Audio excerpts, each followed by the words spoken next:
नमस्कार, स्वागत है आपका फिर से एक बार राष्ट्र हित में इन नेशनल इंटरेस्ट की आज की चर्चा हम शुरू करें उससे पहले जो पूरे देश को एक तरीके से दुख में लाने वाली एक खबर जो हमारे सामने आई है। कल्याण सिंह जी जो राम जन्मभूमि आंदोलन के एक नायक थे, पूर्व मुख्यमंत्री उत्तर प्रदेश के, गवर्नर भी रहे, आज सबसे पहले पिछड़ी समाज के लिए जिन्होंने अभूतपूर्व काम किया उनको श्रद्धांजलि देते हुए हम आज की चर्चा को शुरू करेंगे। सबसे पहले मैं आज के हमारे मेहमानों को ये कहूंगा कि 30 सेकंड के लिए हम मौन धारण करके कल्याण सिंह जी की आत्मा को शांति मिले और उन्हें ईश्वर के चरणों में जगह मिले, इसके लिए श्रद्धांजलि अर्पित करेंगे। और आप भी कमेंट में जय श्री राम लिखकर उन्हें श्रद्धांजलि अर्पित कर सकते हैं। मौन रखेंगे 30 सेकंड के लिए।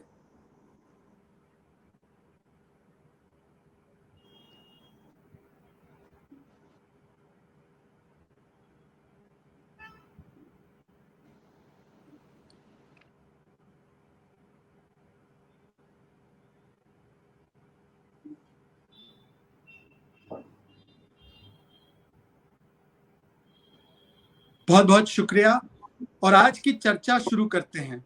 हमारे दोनों खास मेहमान आपको दिख रहे हैं।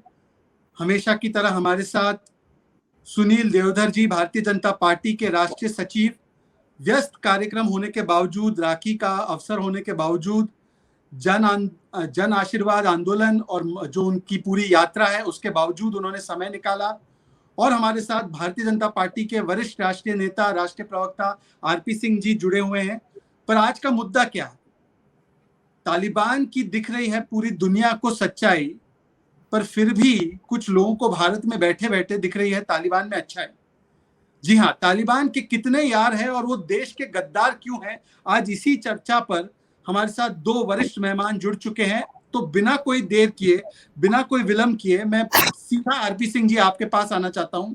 तालिबान का क्रूर चेहरा पूरे अफगानिस्तान के सामने और पूरी दुनिया के सामने फिर से नजर आ रहा है। वहां के लोग किसी तरीके से अपनी जान बचाकर, अपनी जान छुड़वाकर वहां से भागना चाहते हैं, पर फिर भी कुछ लोग ऐसे हैं भारत में बैठे हुए हैं जो तालिबान को कहते हैं कि ये तालिबान बदल गया है। ऐसा क्यों?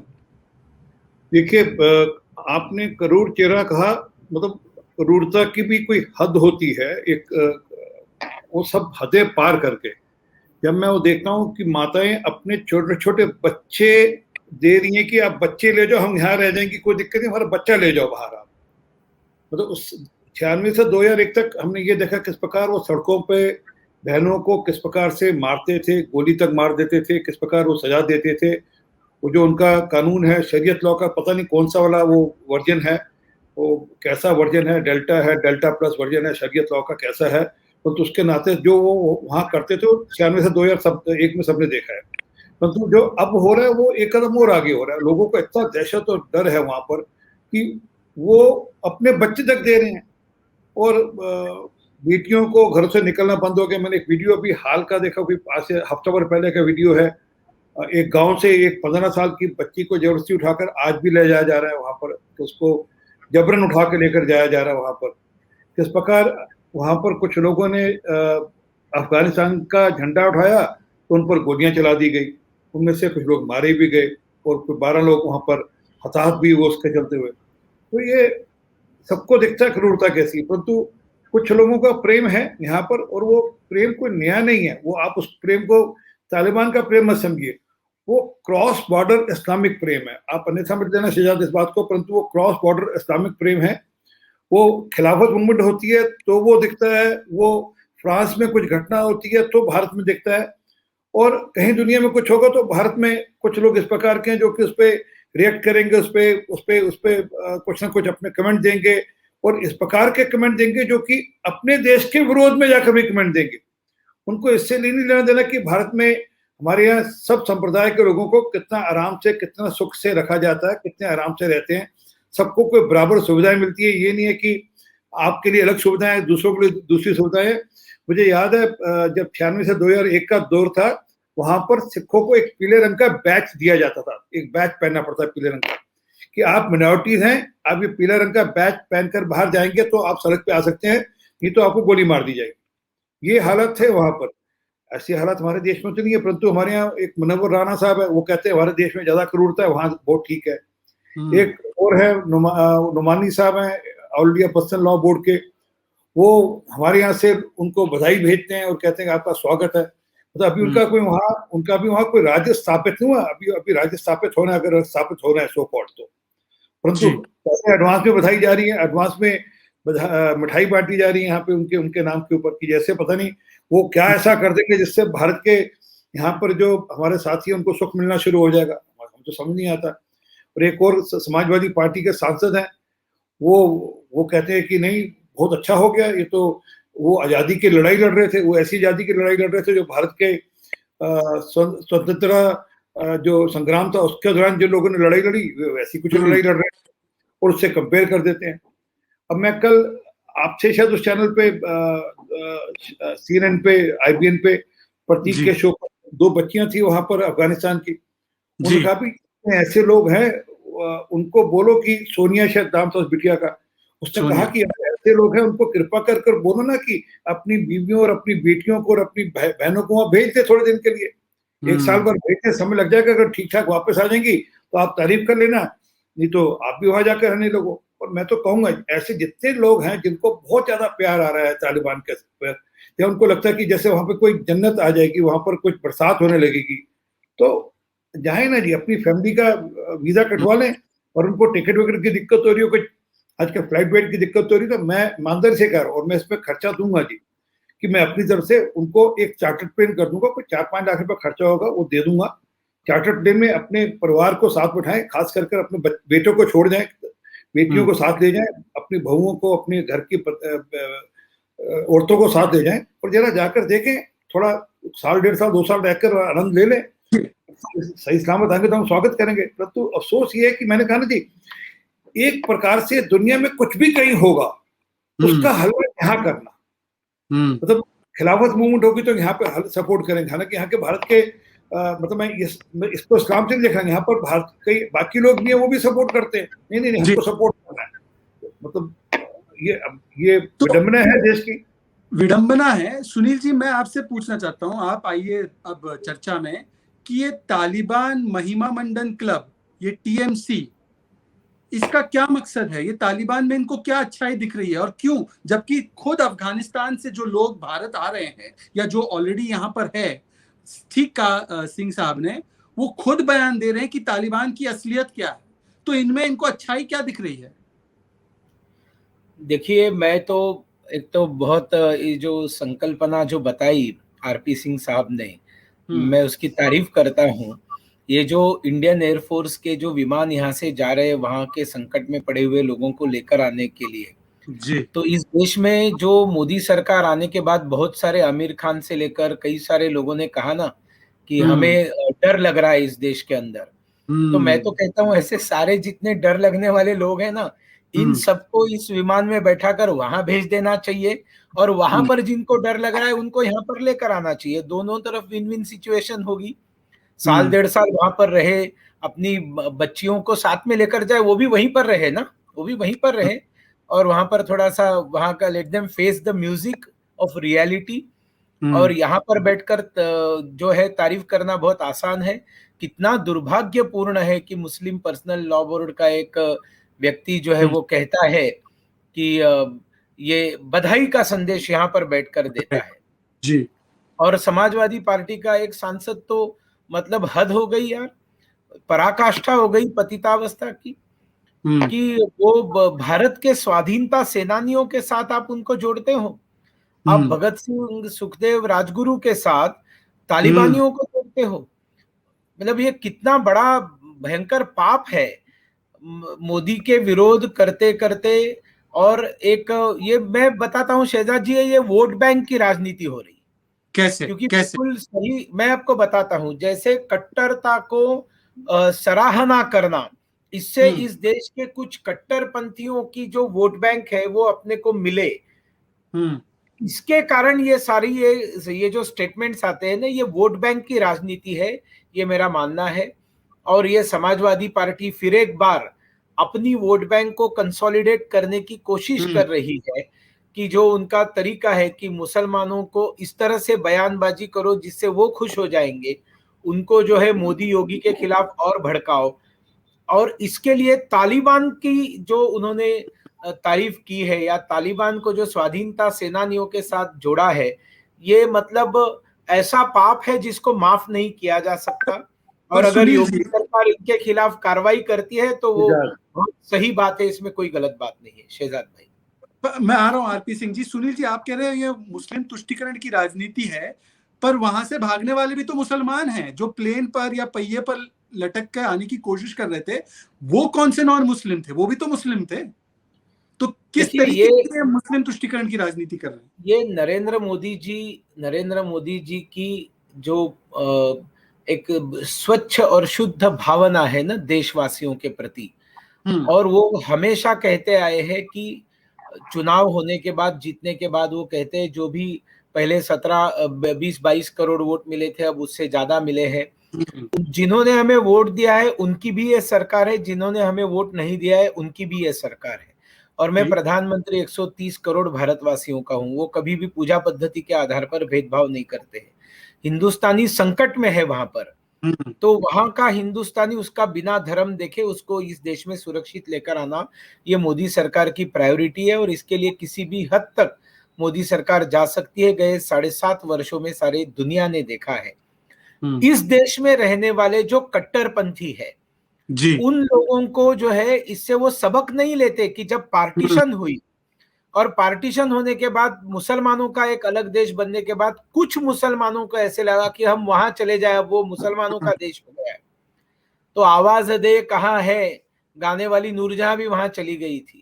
अब वहां चले गए जो मुसलमान है उनको सेकेंड ग्रेड सिटीजनशिप वहां पर मिली, उनको किस तरह से ह्यूमिलिएशन सहन करना पड़ा ये तो वहां रहने वाले मुहाजिर ही जानते हैं, उनको किस तरह से हीनता की भावना मिली।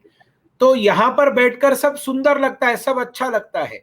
यहाँ पर रहकर आरएसएस के नाम से डर फैलाना, भारतीय जनता पार्टी के खिलाफ बात करना, एक इकट्ठा वोट बैंक बनाकर जो है खेल खेलते रहना, ये ठीक लगता है।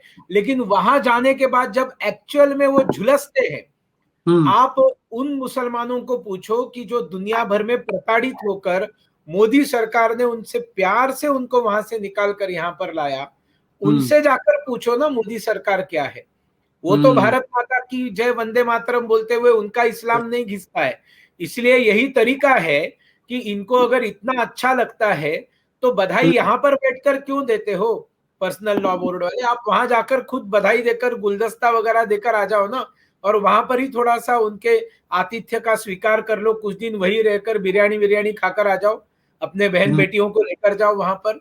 समाजवादी पार्टी के सांसद ने अपने यहाँ के लोगों को वहां लेकर जाकर सम्मान भी तो करो ना एक बार, स्वाधीनता सेनानियों का सम्मान। यहाँ बैठकर क्यों?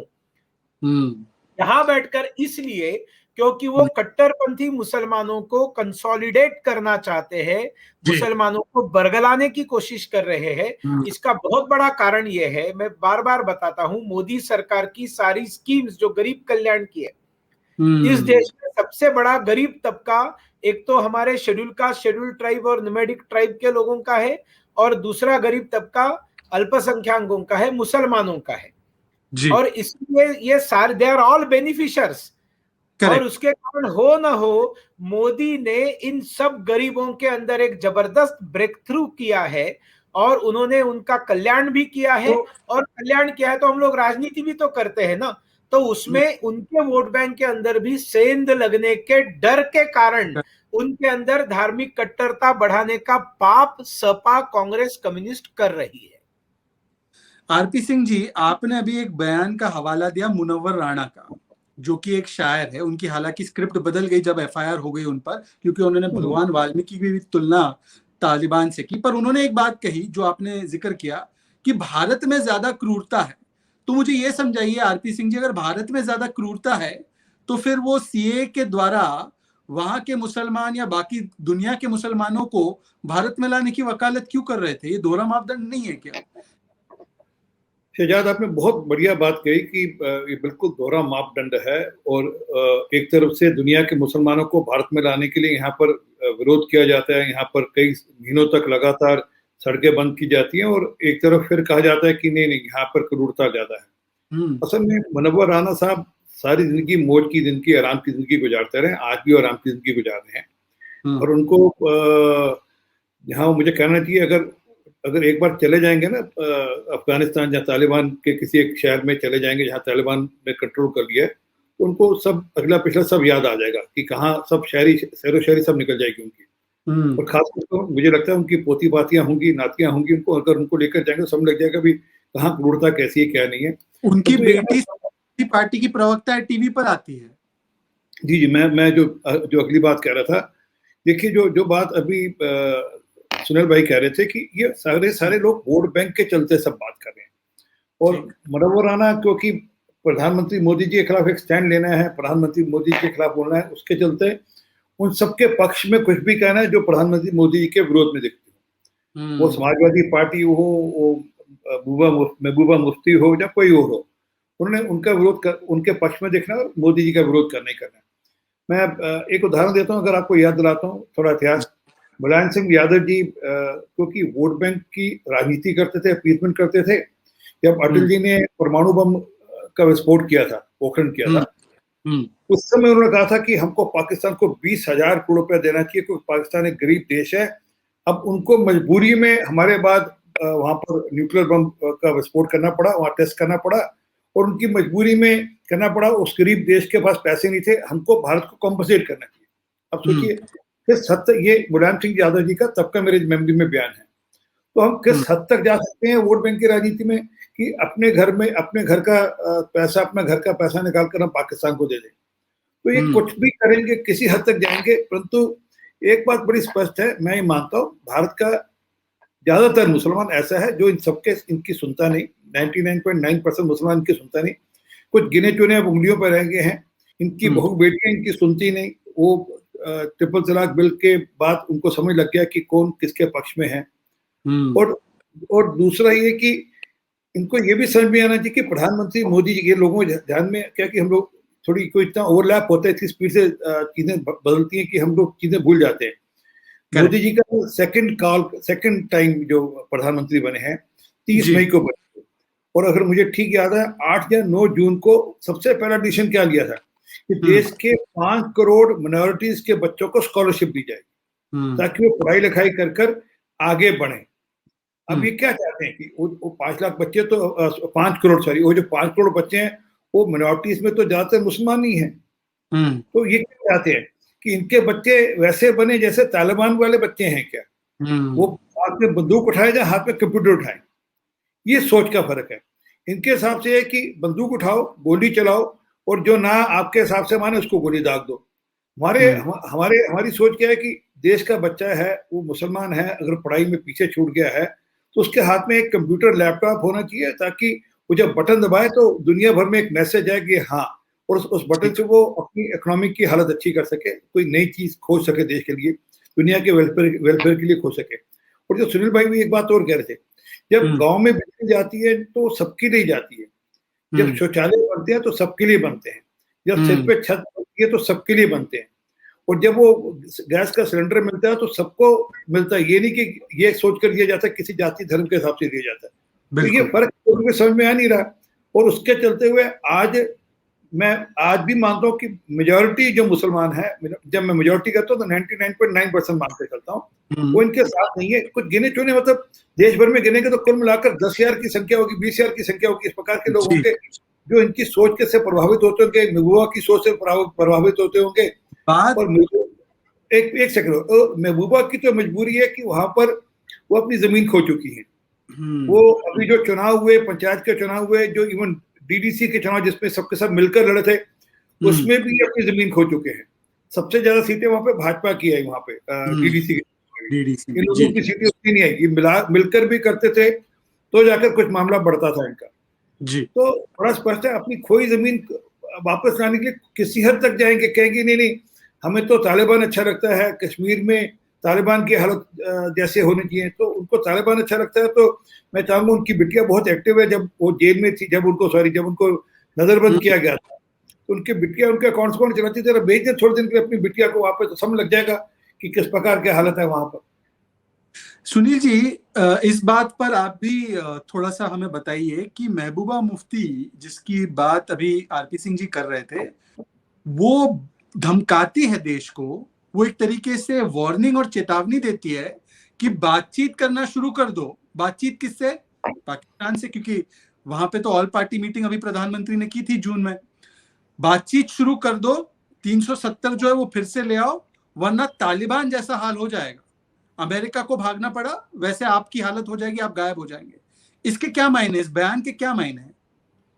मायने तो वही है जो अभी आरपी सिंह साहब ने बताया कि वो अपनी जमीन खो चुकी है, और हम सब लोग जानते हैं कि डीलिमिटेशन के बाद में वहां पर फिर चुनाव आने हैं, और इसका एक ही मापदंड है कि आप कट्टरता भड़काओ। शेख अब्दुल्ला के जमाने से ये चलता आ रहा है कि मुसलमानों में कट्टरता भड़काओ, और कट्टरता जिनके अंदर भड़क गई उनसे दंगे करवाओ, वहां पर हिंदुओं के ऊपर हमले करके हिंदुओं की वहां की तादाद को कम करो, उनके गांव खाली कर दो, और उसके बाद में जो है अपने परिवार का प्रशासन, अपने परिवार का शासन वहां पर कायम करके मुफ्त में मिलने वाला केंद्र सरकार का 370 35A के समय जो पैसा था उससे अय्याशियां करते रहो। ये 370 और 35A जब तक था तब तक 2-3 परिवारों ने ही मिलकर तो कश्मीर को चलाया था ना, जम्मू कश्मीर को।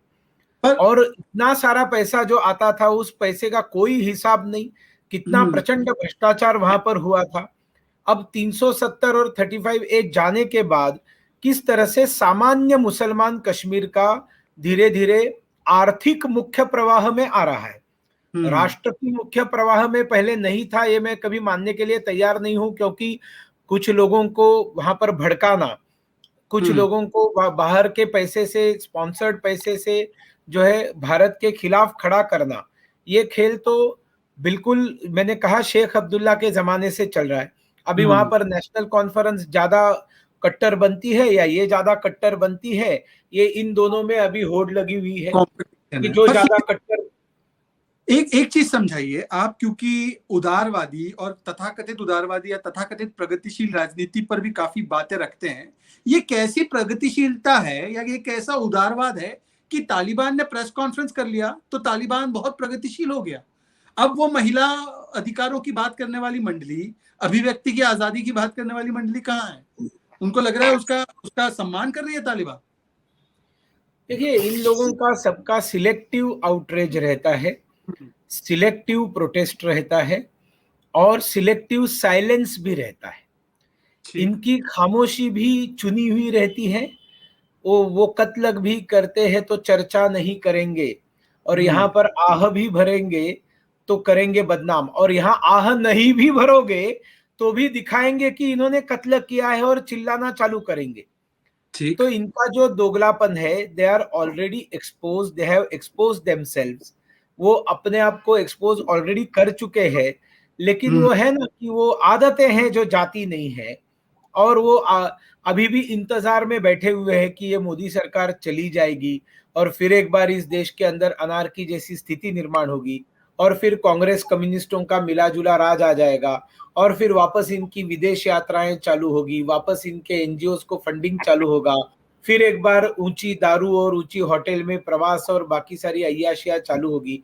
ये सारा खेल जो है, इनके जो अय्याशियां और इनके जो मुफ्त में चलने वाले तमाशे थे, विदेश में जाना और अलग अलग प्रकार के अवार्ड लेना, वाहवाही बटोरना, टीवी के पर्दे के ऊपर अपना तथाकथित पांडित्यपूर्ण जो है प्रदर्शन दिखाना, ये सारी चीजें जो दुकानें बंद हो गई है, इसके कारण ये जो टुकड़े टुकड़े गैंग है या जो लेफ्टिस्ट जो लोग हैं सामने आकर टीवी के ऊपर जो झूठ बोलने का काम करते हैं, तालिबान के गुणगान करने का काम करते हैं, और वास्तविक में देश में मुसलमान खुश है इस बात को छुपाकर रखने का प्रयास करते हैं, और उनमें कुछ लोगों को भड़काते, धर्म के आधार पर भड़काते, देखो मोदी यहाँ रहेगा, योगी यहाँ रहेगा तो इस्लाम खतरे में है।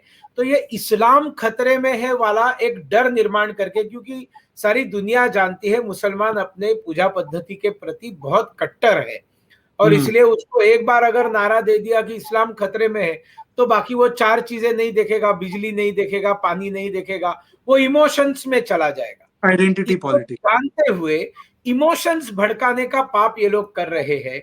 और इसलिए ये महबूबा मुफ्ती आगे आने वाले चुनावों को सामने रखकर विदेश का वो जब बोलेगी कि पाकिस्तान को जो है से बातचीत चालू करनी चाहिए, तो फंडिंग भी तो वहां से मिलेगा ना, क्योंकि इनकी दुकान तो बंद हो गई, इनके बैंक अकाउंट और इसके अंदर इतना सारा जो पैसा उन्होंने खाया था, अब मोदी और अमित भाई के राज में अब वो लिक्विडिटी बंद हो गई ना, तो कहीं से लिक्विडिटी की भी व्यवस्था करनी है, चुनाव भी लड़ने हैं, वोट भी चाहिए, तो उसके लिए पाकिस्तान की तारीफ करो, तालिबान की तारीफ करो, भारत को धमकाओ, और एक कोशिश है, ये एक आखिरी कोशिश, एक आखिरी जंग ये लोग लड़ रहे हैं, और ये जंग में जैसे हार जाएंगे, ये पूरी तरह से खत्म हो जाएंगे, पूरी तरह से खत्म हो जाएंगे, इनके सामने कोई चारा नहीं बचेगा।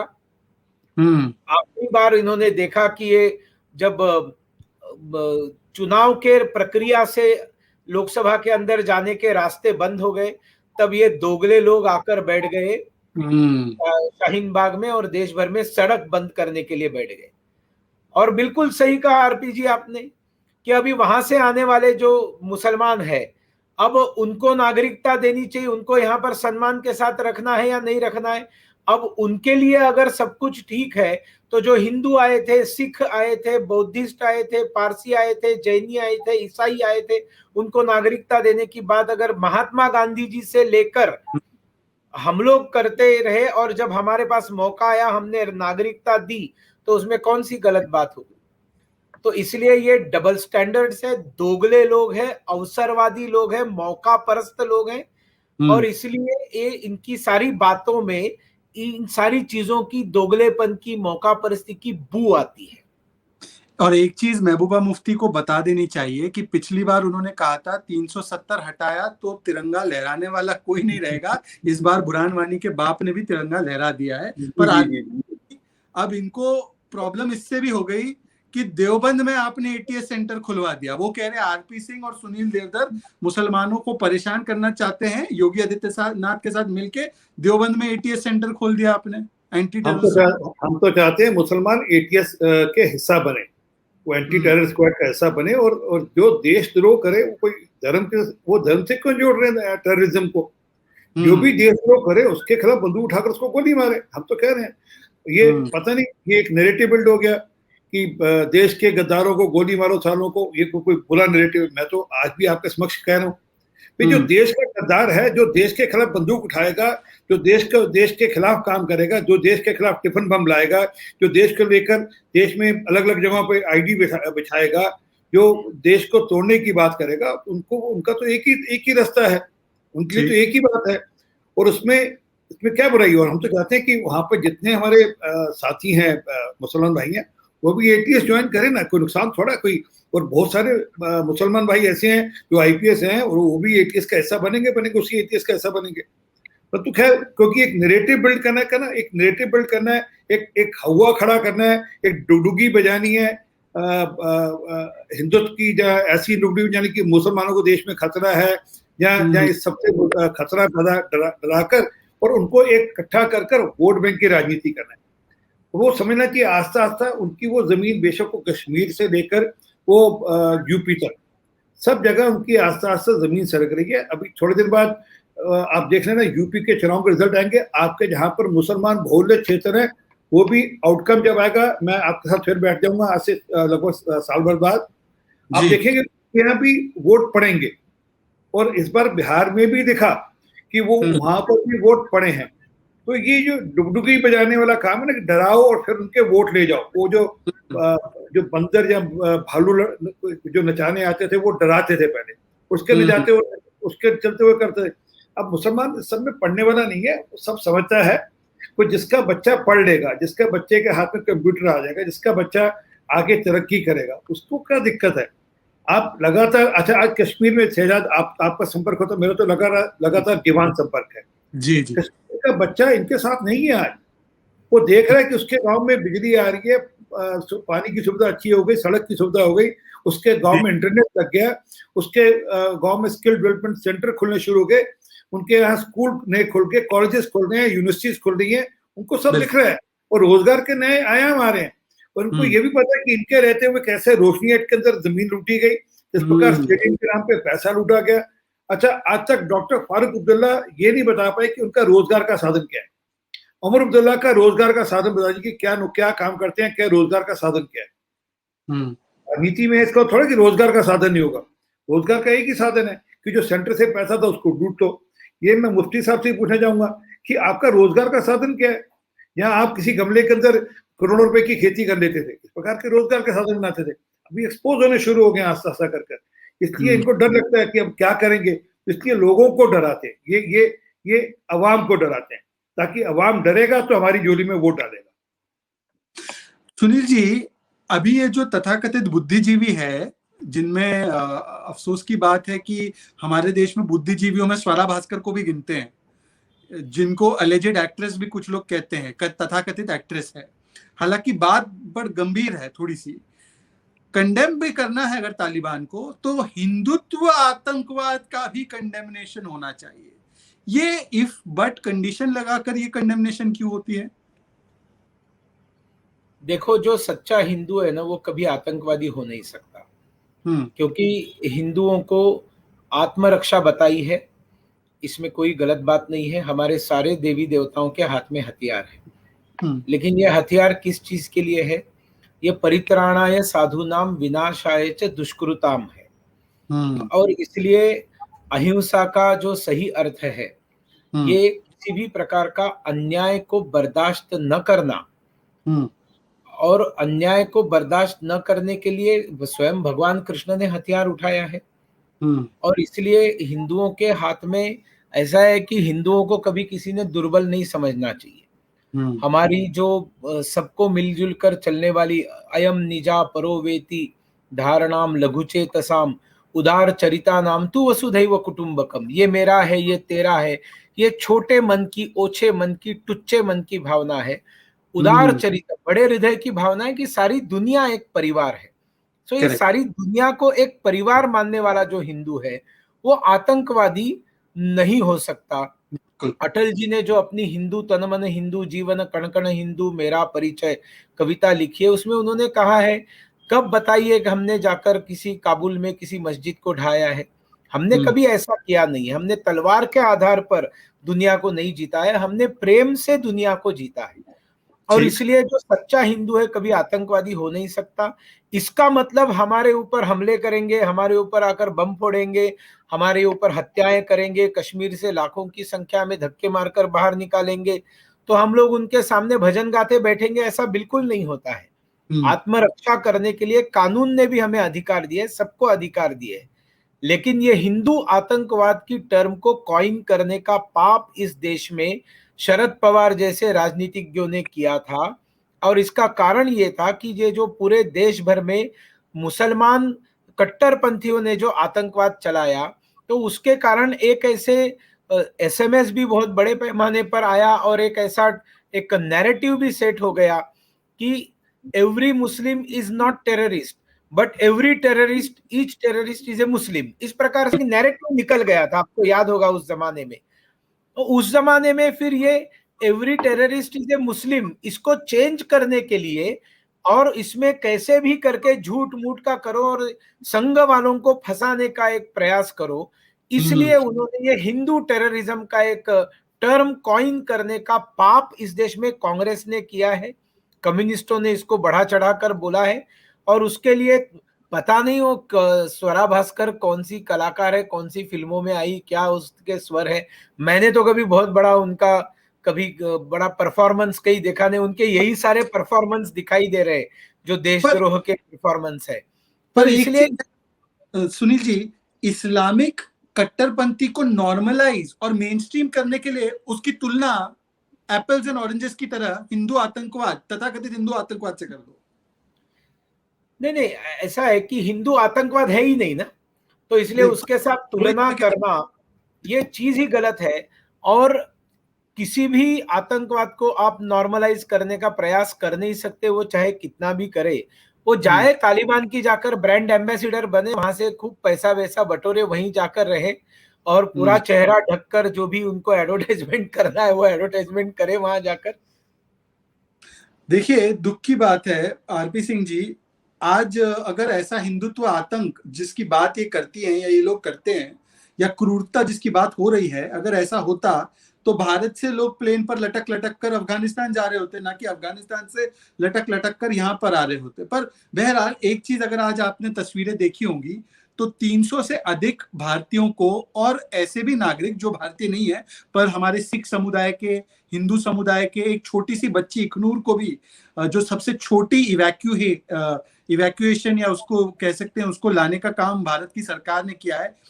तो आरपी सिंह जी, ये बताइए कि आपके संपर्क में अनऑफिशियली या और माध्यमों से ऐसे कितने सिख समुदाय के और बाकी समुदाय के लोग हैं, और वो आपसे क्या कह रहे हैं, और उनके लिए किस तरीके से भारत की सरकार भी और आप जिन संगठनों से जुड़े हुए हैं, राष्ट्रवादी संगठनों से, वो किस तरीके से उनको यहाँ पर लाने की या उनको मदद करने की कोशिश कर रही है?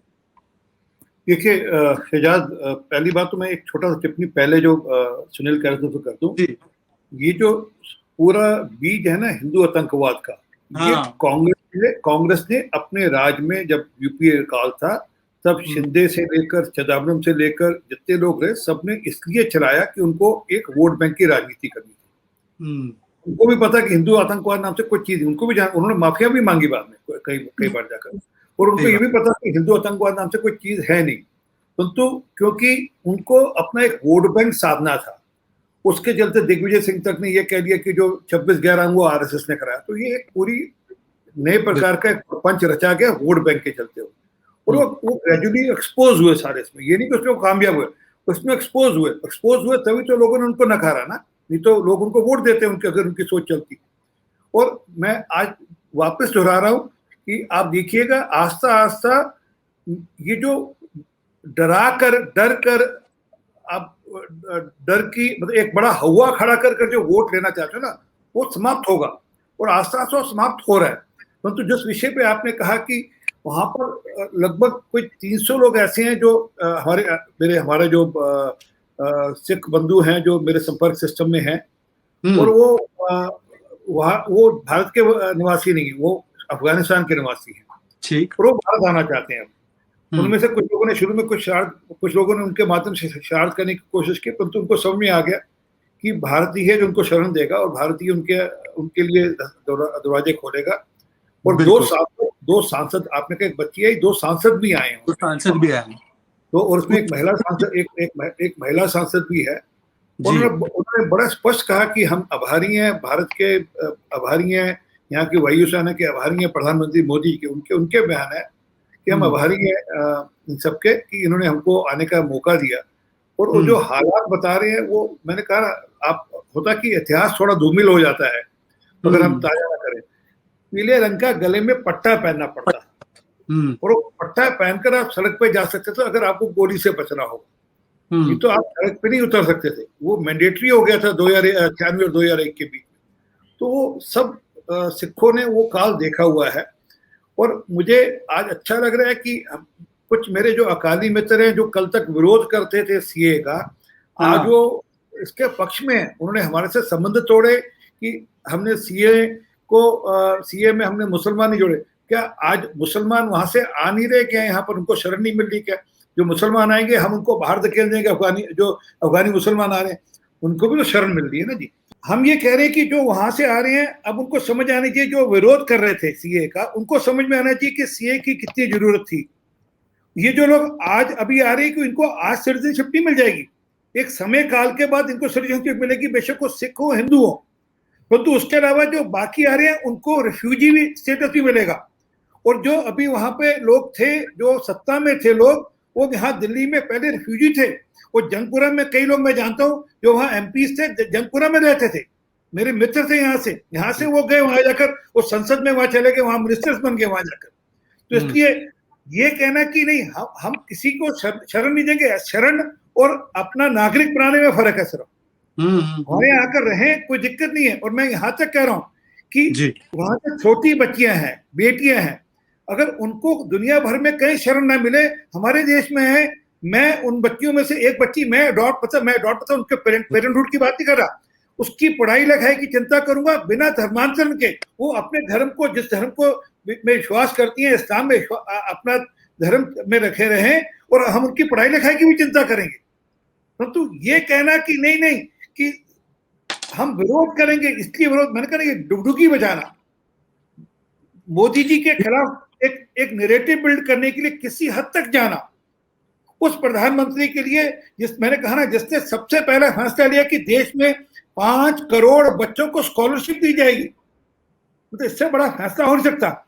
इसलिए मैं कह रहा हूं कि आज उनको समझ में आना चाहिए कि कितना जरूरी था सीए यहाँ लागू करना, क्योंकि आज कुछ लोग वहां से तजाकिस्तान भी जा रहे हैं, वहां से कुछ लोग बाकी देशों में भी जा रहे हैं, वहां से जी उनके लिए रास्ते खुले हैं, परंतु जो सिख है उसके लिए रास्ते नहीं खुले। जो वहां हिंदू है और कम गिनती में, उनके लिए कोई रास्ते और कोई है नहीं कोई देश जाने के लिए। इसलिए उनके लिए भारत में उनका आना, और अगर वो चाहेंगे तो उनको नागरिकता मिलना एक सहज स्वभाव वाली बात है। अगर हालात अच्छे हो जाए तो वापस भी जा सकते हैं। नहीं, ये और यही भारत की खूबसूरती है सुनील जी कि 53 ऐसे मुल्क है जो मुस्लिम बाहुल है, फिर भी वो आना चाहते हैं भारत में। और भारत में सिख समुदाय के एक आरपी सिंह कहते हैं कि मैं एक बच्ची का पढ़ाई लिखाई का और पूरी उसकी जिंदगी बसर करने का खर्च उठा दूंगा, और मुझे कोई ऐसी जरूरत नहीं है कि वो अपना धर्म परिवर्तन करे। यही भारत की खूबसूरती है। पर सुनील जी, सवाल आपसे ये है कि जो तालिबानी सोच है, जिसके चलते कुछ लोगों को तालिबान अच्छा लगता है, उस सोच का, उस वेरिएंट का उपाय क्या है? देखिए, एक बात हम लोगों को ध्यान में रखनी चाहिए, जो अपने हिंदुस्तान की जो अच्छाई बताई ना, ये 50, 52, 53 जो भी देश है, ये ऐसे सब प्रताड़ित जो मुसलमान जो उनके देशों में जाना चाहते हैं, वो अपने अहले इस्लाम बिरादरान को 2 डबल रोटी के टुकड़े भी खिलाने की औकात नहीं रखते हैं, उसकी इच्छा उनके मन में नहीं है, वो उनके लिए पराये है। और आरपी सिंह जैसे जो लोग हैं, ये लोग जो है, ये दिल के बड़े लोग हैं, जो बताते हैं कि जो चाहे जो भी बच्ची हो मैं उसको खिलाऊंगा। लेकिन ये तालिबानी सोच वाले जो हिंदुस्तान के अंदर जो लोग हैं ना, इनमें से कोई किसी को अडॉप्ट करने वाला नहीं है। ये बात को आप ठीक से समझना चाहिए। ये नहीं करेंगे अडॉप्ट, इनको सिर्फ उनको यूज करना है। इनको सिर्फ उनका मोदी के खिलाफ एक हथियार बनाकर इसको यूज करना है। और इसलिए हाल ही में मैंने अभी ट्वीट भी किया था और फेसबुक पे बहुत जोरदार चला, जो मुसलमान बाहर के देशों से शरणार्थी बनकर आते हैं, वो पहले बोलते हैं हमें शरण दो, बाद में बोलते हैं हमें नागरिकता दो, उसके बाद में बोलते हैं हमें बराबर का अधिकार दो, और उसकी चौथी स्टेप है कि हिंदुस्तान किसी के बाप की जागीर नहीं है। तो इसलिए ये बात बहुत क्लियर है, और ये सीएए में भी बहुत स्पष्ट है कि जो बाहर से आया हुआ मुसलमान है वो शरणार्थी तक रह सकता है अधिक से अधिक, उसको नागरिकता मिलने वाली नहीं है। और नागरिकता ये जरूर हिंदू, सिख, बुद्ध धर्मों को मानने वाले बुद्धिस्ट, पारसी, जैनी और ईसाइयों को। और इसका कारण बहुत स्पष्ट है कि हमने तो पाकिस्तान अलग की मांग हमने नहीं की थी ना, पाकिस्तान अलग की मांग तो मुस्लिम लीग ने की थी। और ये देश का बंटवारा जो है, वो जो मुसलमान कट्टरपंथी थे, उन्होंने इस देश को जबरदस्ती काट के अपना एक नाजायज कब्जा कर लिया था पवित्र हिंदुस्तान की भूमि के ऊपर। क्या महाराजा रणजीत सिंह जी की जो राजधानी थी वो उन्होंने हमसे छीन ली, और आज महाराजा रणजीत सिंह जी के प्रतिमा का अपमान करने का पाप जब वहां पर करते हैं, 2 छुटभइये देखते हैं, वो वीडियो देखकर इतना गुस्सा आता है आरपी सिंह जी, इतना गुस्सा आता है। क्या कहाँ महाराजा रणजीत सिंह जी थे, और कौन वो रास्ते पर जाते उनके पुतले को जो धक्का मारकर गिरा देते हैं। ऐसे ही पापी और दुष्ट जो मुंबई में जब वो असम में बहुत बड़े दंगे हुए थे और बांग्लादेशियों को वहां के बोडो समाज ने धक्के मारकर निकाल दिया था, गांव के गांव खाली कराए थे, तब उसके खिलाफ जो पूरे भारत में दंगे कट्टरपंथी मुसलमानों की ने किए थे, मुंबई में जो एक बहुत बड़ा मार्च निकला था, उस समय कांग्रेस का, वहां कांग्रेस की सरकार थी मुंबई में, उन्होंने हुतात्मा चौक में जाकर जो शहीदों का स्मारक है, उस स्मारक को एक टीनेजर ऐसे लात मारकर तोड़ते हुए आपको याद होगा। और उस समय जितनी मीडिया की ये हुतात्मा चौक में मुंबई में, और उस समय कितनी सारी मीडिया की ओबी वैन्स को उन्होंने जला दिया था, और कोई मीडिया चैनल उनके खिलाफ नहीं बोला है। जब ओबी वैन जलाने का पाप वो कट्टरपंथी जो भीड़ वहां पर लोगों ने जुटाई थी और उन्होंने दंगे फैलाए थे वहां पर, उनके खिलाफ कोई मीडिया चैनल नहीं बोला। अरे बजरंग दल के किसी व्यक्ति के कोहनी का छोटा सा धक्का लगकर अगर उसका ओबी वैन का अगर कांच थोड़ी टेढ़ी भी हो जाएगी तो देश भर में ये हंगामा चालू करेंगे इसके खिलाफ। देखो ये किस तरह से लॉ एंड ऑर्डर सिचुएशन निर्माण कर रहे हैं। और ये इतने बड़े, मैं आपको बताता हूं, पैगंबर साहब के कार्टून जब निकले थे, आपको याद होगा, तब उसके खिलाफ जब पूरे दुनिया भर में मुसलमानों ने आंदोलन किए, तब उस समय भी इस तरह से, मैं मुंबई में रहता था तब, एक बहुत बड़ा मार्च निकला था। टाइम्स ऑफ इंडिया की बिल्डिंग के सामने से वो गया था और टाइम्स ऑफ इंडिया बिल्डिंग के ऊपर पथराव करके कांच टूटे थे। एक भी उसके ऊपर किसी टाइम्स ऑफ इंडिया हो या और बाकी किसी मीडिया हाउस ने उसके खिलाफ लिखा नहीं था।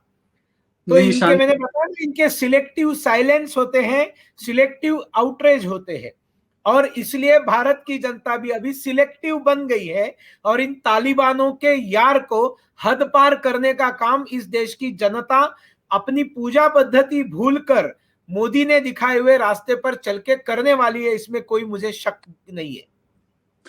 आखिरी पड़ाव में क्योंकि मैं आ रहा हूं, और एक मुद्दा है जिस पर मुझे लगता है कि आप दोनों को बात रखनी चाहिए, और उस मुद्दे से ही हमने एक तरीके से इस चर्चा की शुरुआत की थी कि आज हमारे बीच आदरणीय श्री कल्याण सिंह जी, जो न केवल भारतीय जनता पार्टी के प्रथम उत्तर प्रदेश के मुख्यमंत्री थे, पिछड़ी समाज की एक बहुत बुलंद आवाज थे और राम जन्मभूमि आंदोलन के एक महानायक थे। तो आरपी सिंह जी, आपसे और फिर सुनील जी मैं आपके पास आऊंगा, किस तरीके की क्षति भारतीय जनता पार्टी को और देश को पहुंची है आज कल्याण सिंह जी हमारे बीच नहीं रहे? तो मैं इस विषय पे आता हूं। मैं एक नाम, क्योंकि सुनील जी ने मेरी दुखती रख पे हाथ रख दिया, वो था महाराजा रणजीत सिंह वाले विषय पे।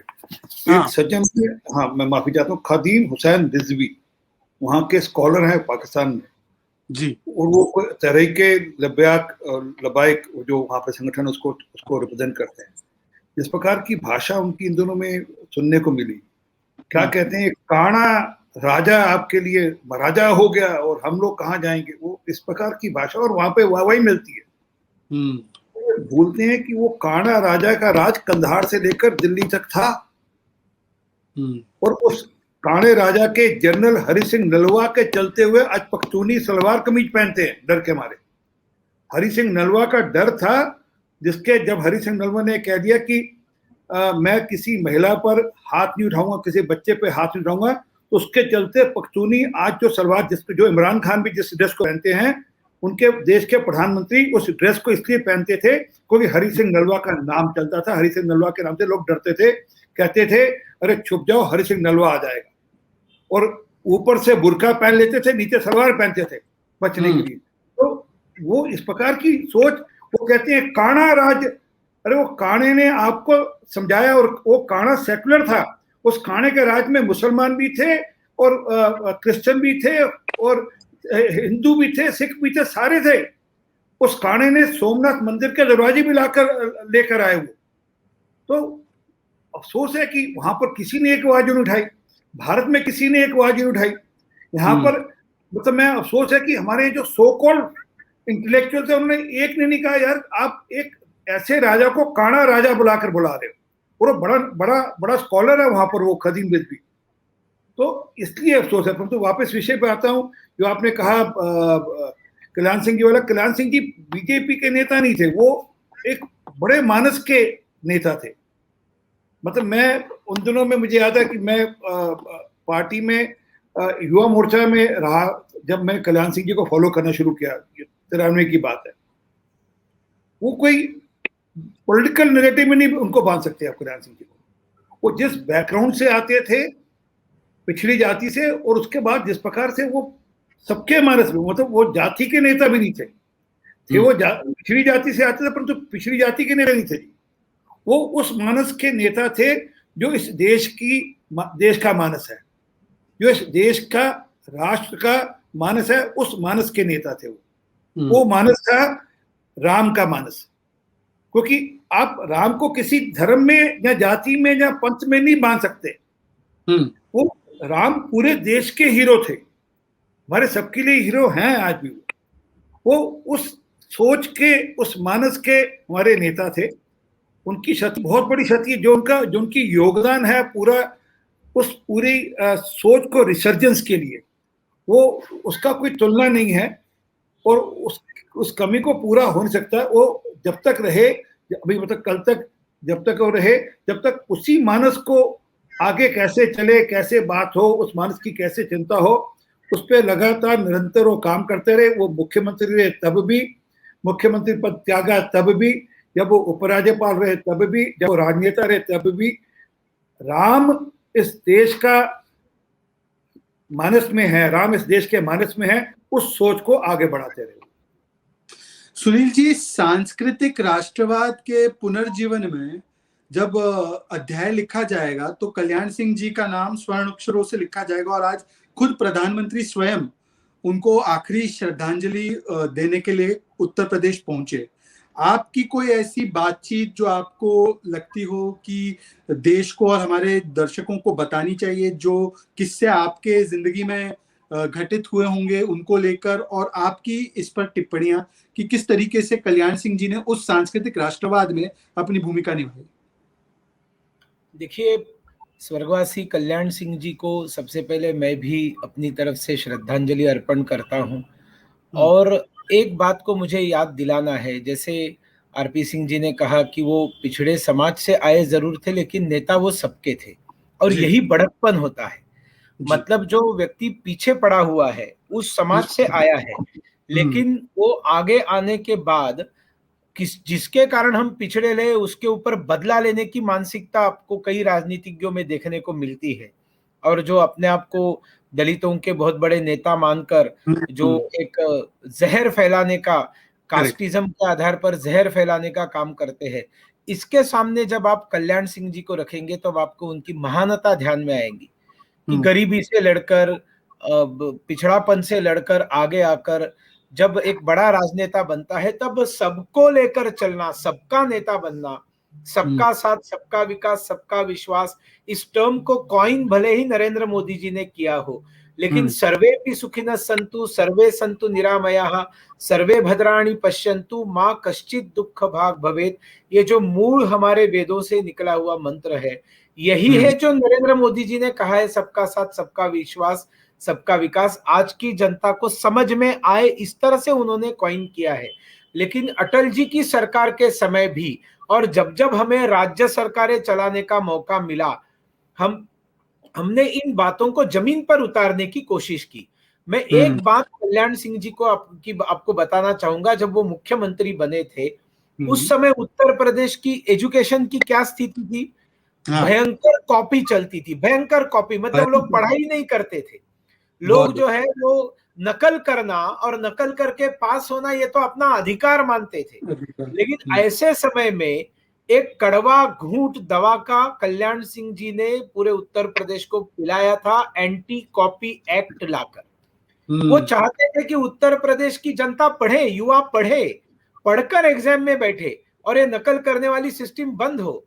एक तरफ दुनिया उस समय जा रही थी कंप्यूटर की दिशा में, और दूसरी तरफ नकल करने का एक नॉर्मल एक प्रैक्टिस थी उत्तर प्रदेश में, उसको रोकने का काम। देखिए, राजनेता वो होता है कि जनता को क्या लगेगा इसकी वो चिंता नहीं करता है, जनता के लिए जो भला हो। अमित भाई बार बार बताते हैं, नरेंद्र मोदी जी ऐसे निर्णय नहीं लेते हैं कि जो जनता को अच्छे लगे, नरेंद्र मोदी जी ऐसे निर्णय लेते हैं जो जनता के लिए अच्छे होते हैं। कल्याण सिंह जी ने भी उस समय उत्तर प्रदेश में जनता को अच्छा नहीं लगा था एंटी कॉपी एक्ट जो लाया था, लेकिन जनता के लिए अच्छा था, उत्तर प्रदेश की भलाई के लिए था। और आपको उस समय याद होगा, चुनाव से पहले मुलायम सिंह जी ने कहा था कि अगर हमें आप सरकार लाने का मौका देते हैं तो 48 घंटे के अंदर मैं एंटी कॉपी एक्ट को पीछे ले लूंगा। दुर्भाग्य से भाजपा की सरकार गई और हमारे उत्तर प्रदेश में मुलायम सिंह जी की सरकार आई और उसने 24 घंटे के अंदर एंटी कॉपी एक्ट को पीछे ले लिया और ये बताया कि 48 घंटे मैंने बताए थे, मैंने 24 घंटे, मतलब करो, कॉपी करो। मतलब जनता को खुश करने के लिए चाहे कितना भी गलत हो, जनता खुश है ना, और उसके लिए वो निर्णय लेना, ये राजनेताओं में फर्क है। आप इसको देखने की कोशिश कीजिए। इस तुलना में कल्याण सिंह जी की महानता आपको ध्यान में आएगी। और राम मंदिर के बारे में तो आपको पता होगा, कल्याण सिंह जी तो भगवान हो गए थे उत्तर प्रदेश में। जहां से पूरे देश जाते के थे रास्ते पर जनता लेट जाती थी उनके चरण छूने के लिए, और वो कोई सिर्फ पिछड़ा वर्ग या लोध समाज नहीं लेटता था, सब लोग उनके चरणों में पड़ जाते थे। इतना एक अपना बहुत बड़ा उन्होंने कद निर्माण कर लिया था, अपने व्यवहार से निर्माण कर लिया था। और उन्होंने तो बताया था, मैं कार सेवकों के ऊपर गोलियां नहीं चलाऊंगा। एक तरफ मुलायम सिंह यादव की दरपोक्ति सबको याद है कि उत्तर प्रदेश में मैं परिंदे को पर नहीं मारने दूंगा, अयोध्या के अंदर तिनके को घुसने नहीं दूंगा। गोलियां चलाई कार सेवकों के ऊपर, सैकड़ों कार सेवक मरे। लेकिन कल्याण सिंह जी ने एक बात बताई कि मैं गोली नहीं चलाऊंगा, गोली नहीं चलाऊंगा, गोली नहीं चलाऊंगा, किसी भी राम भक्त पर मैं गोली नहीं चलाऊंगा। और इसके कारण उन्होंने उस सरकार त्याग दिया, उन्होंने जाकर इस्तीफा दिया। दूसरे दिन जो है केंद्र की कांग्रेस ने उनकी सरकार को बर्खास्त किया, लेकिन कल्याण सिंह जी ने स्वयं जाकर अपना रेसिग्नेशन दे दिया। आपको पता होगा ढांचा गिर गया तब। तो कल्याण सिंह जी इस देश की हर व्यक्ति के हृदय में बसेंगे, उनका अभेद्य स्थान है, वो अविचलित स्थान है, वो कभी हिल नहीं सकता। भले वो शरीर से नहीं रहे, लेकिन उनके यादों से, उनके संस्कारों से, उनकी बातों से, उनके व्यवहार से, उनके निर्णयों से कल्याण सिंह जी पूरे देश के ऊपर जो है, देश की जनता के हृदय के ऊपर राज करते रहेंगे। ये मेरी उनको श्रद्धांजलि है, और उनकी आत्मा की और उनके परिवार के लोगों को इस दुख को सहन करने के लिए भगवान शक्ति दे, ऐसी भी मेरी प्रार्थना है। एक छोटी सी बात, जी बस एक छोटी सी बात, मैं कल्याण सिंह जी के विषय में, मतलब ये जो पूरी सोच जिसको कल्याण सिंह जी रिप्रेजेंट करते हैं, उसमें एक गुरबानी में हमारे आता है शब्द, मानस की जात सब एक ही पहचान वो। हमारे लिए सब एक बराबर है, मतलब वो कभी ना वो फर्क करते थे, ना हमारे ना मोदी जी फर्क करते हैं। और सरबत का भला, ये नानक कहते थे, उस सोच से आगे चलते हैं कि सारे दुनिया का भला हो। उसमें हम उस विचारधारा से आते हैं, उस सोच से आते हैं। ये बात जो हमारे विरोधी, उनको समझ आनी शुरू हो गई है आस्ता आस्ता। कुछ वो बात जो जानकर शरारत करते हैं इस बात को लेकर, उनको समझ आनी शुरू हो गई है कि जब प्रधानमंत्री मोदी जी बोलते हैं तो दुनिया उनकी तरफ देखती है कि सरबत के भले की बात कर रहे हैं। जब कल्याण सिंह जी चिंता करते थे तो सरबत के भले की बात करते थे, वो ये नहीं कि जाति धर्म पंथ के बात करते थे। तो उस विचार को रिप्रेजेंट करने वाले लोग हैं सब। ये बहुत बड़ी बात आपने कही। और सुनील जी, जाते जाते बस आपसे अगर कहा जाए कि कल्याण सिंह जी का जो मकाम था बीजेपी में, और जो उन्होंने देश में हासिल किया, और जो उन्होंने कार्य किया, आपको क्या लगता है कि उनके लिए सही श्रद्धांजलि, जब राम मंदिर का अब तो निर्माण कार्य शुरू हो चुका है और बड़ी तेजी से चल रहा है, तो क्या उनका स्वप्न तभी एक तरीके से पूरा होगा जब वो राम मंदिर पूरा तैयार होकर खड़ा होगा और उसमें रामलल्ला विराजमान होंगे? आप एक आज मैं चाहता हूं कि आज एक हिंदू समाज और भारतीय होने के नाते आप बात रखें, ना कि भारतीय जनता पार्टी के कार्यकर्ता। देखिए, मैं एक हिंदू होने के नाते, एक प्राउड हिंदू होने के नाते, एक भारतीय जनता पार्टी का एक अनुशासित कार्यकर्ता नेता होने के नाते, मैं माननीय कल्याण सिंह जी को, स्वर्गवासी कल्याण सिंह जी को श्रद्धांजलि अर्पण करते हुए ये जरूर कहूंगा कि राम जन्म स्थान पर भव्य राम मंदिर का निर्माण होने की प्रक्रिया उन्होंने अपनी आंखों से देखी जाने से पहले। ये उनके लिए जीवन का एक बहुत बड़ा सकून होगा। और जब वो भव्य राम मंदिर बनेगा, जैसे अमित भाई शाह जी ने कहा ना कि आसमान छूने वाला भव्य राम मंदिर बनेगा, और जिस तरह से योगी आदित्यनाथ जी ने अयोध्या का पूरा चेहरा बदल दिया है, और अयोध्या एक ऐसी इंटरनेशनल दर्जे की सिटी बनेगी कि जिसमें सारी दुनिया वो राम मंदिर देखने के लिए एक रिलीजियस टूरिज्म, एक आध्यात्मिक पर्यटन का स्थान बनेगी। वो कल्याण सिंह जी को जरूर एक श्रद्धांजलि होगी, लेकिन वास्तविक श्रद्धांजलि की शुरुआत वहां से होगी। और ये जब राष्ट्र मंदिर खड़ा रहेगा, ये राष्ट्र मंदिर जब अंत्योदय की चरम सीमा पर जाकर पहुंचेगा कि हर पिछड़े व्यक्ति को, हर दलित व्यक्ति को, हर एक समाज के उपेक्षित व्यक्ति तक जब विकास की सारी किरणें ठीक से पहुंचना शुरू होगा, तब भारतीय जनता पार्टी के सिर्फ कल्याण सिंह जी ही नहीं, तो डॉक्टर श्यामा प्रसाद मुखर्जी से लेकर आज तक जितने भी भारतीय जनता पार्टी के नेता दिवंगत हुए हैं, उन सभी के आत्माओं को तभी संतोष और शांति मिलेगी जब ये राष्ट्र मंदिर खड़ा होगा। शहजाद भाई, बहुत बहुत शुक्रिया आप दोनों लोगों का, आपने आज समय निकाला और तालिबान के विषय में भी हमने बातचीत की, पर सबसे अहम जो बातचीत मुझे लगता है आखिरी पड़ाव में हमने की कि राष्ट्र मंदिर और राष्ट्र नेता की सोच, चाहे कल्याण सिंह जी आज हमारे बीच नहीं रहे, पर उनकी जो सोच है राष्ट्र नेताओं वाली, वो सोच हमेशा जीवित रहेगी और उम्मीद है कि उसी सोच को आगे ले जाते हुए और भी कार्य इस देश में होते रहेंगे। बहुत बहुत शुक्रिया आप दोनों का फिर से एक बार। और आप लोग राष्ट्र हित में इस तरीके की राष्ट्र सोच से जुड़ने वाले तमाम राष्ट्र नेताओं की बात और राष्ट्र मंदिर की बात और राष्ट्र निर्माण की बात लगातार देखते रहिए। आज के लिए बस इतना ही। जय हिंद, जय भारत, वंदे मातरम। जय हिंद, जय भारत, वंदे मातरम और सत श्री अकाल। नमस्कार। नमस्कार।